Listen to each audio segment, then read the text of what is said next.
जो परियों की पाखें नोचे उनके भी पर छटवा दो, अंजाम भयानक होगा इसका सबके मुंह पर रटवा दो।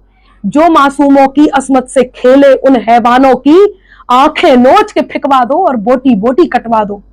आंखें नोच के फिकवा दो और बोटी बोटी कटवा दो। मणिपुर में जो कृत्य हुआ वो आत्मा को झकझोर देने वाला था। बहुत पहले कभी सुना था कि फूलन देवी के साथ ऐसा हुआ या किसी और के साथ इस प्रकार की घटना घटी, ऐसा कृत्य हुआ, वो अलग दौर था। पर अब ये दौर जिस समय हम चंद्रयान छोड़ रहे हो, जिस समय समूचे विश्व पटल पर भारत विश्व गुरु बनने फिर से जा रहा हो, जिस समय हम इतनी सारी उपलब्धियों के साथ खड़े हो, ऐसे में सड़क पर महिलाओं को नग्न दौड़ाया जाता है, ऐसे में उनके साथ अपमान की सीमाएं पार कर दी जाती हैं, सामूहिक बलात्कार किया जाता है। ये अपमान, ये जघन्य अपराध है और पूरी की पूरी भीड़ इस समूचे कृत्य में साथ है।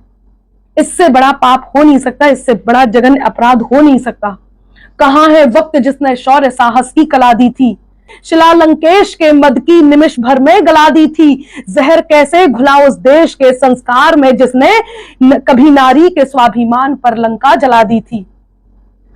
इस प्रकार के कृत्य, ऐसे कृत्य पहले भी हुए हैं, हर काल में होते आए हैं, हर एक के राज्य में होते आए हैं, लेकिन दंड विधान ऐसा होना चाहिए कि करने वालों की रूह कांप जाए। वो जो कदम से कदम मिलाकर के साथ खड़े हैं उनकी रूह कांप जाए, कभी दोबारा इस प्रकार का कृत्य करने के बारे में ना सोचें, और जो लोग इस प्रकार के कृत्य का समर्थन करते हो उनकी भी रूह कांप जाए।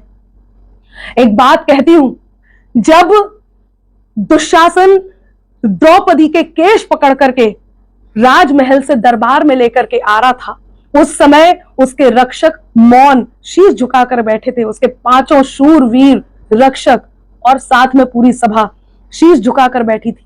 वो क्रीड़ा में हारे हुए थे और क्रीड़ा में हारे हुए प्रतिभागी को ये प्रावधान नहीं था कि राजधर्म ये अधिकार नहीं देता था कि वो शीश उठा सके, लेकिन जब वक्त आया, समय आया और राजधर्म ने ये अधिकार दिया, तब दुशासन की छाती फाड़कर उसके रक्त से द्रौपदी के केश धोए गए।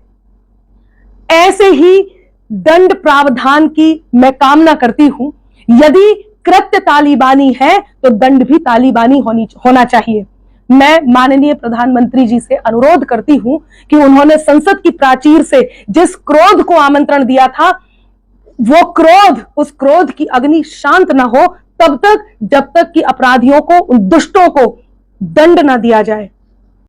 इस वीडियो को लाइक करें और चैनल को सब्सक्राइब जरूर करें ताकि हमारी वीडियो आप तक पहुंचती रहे।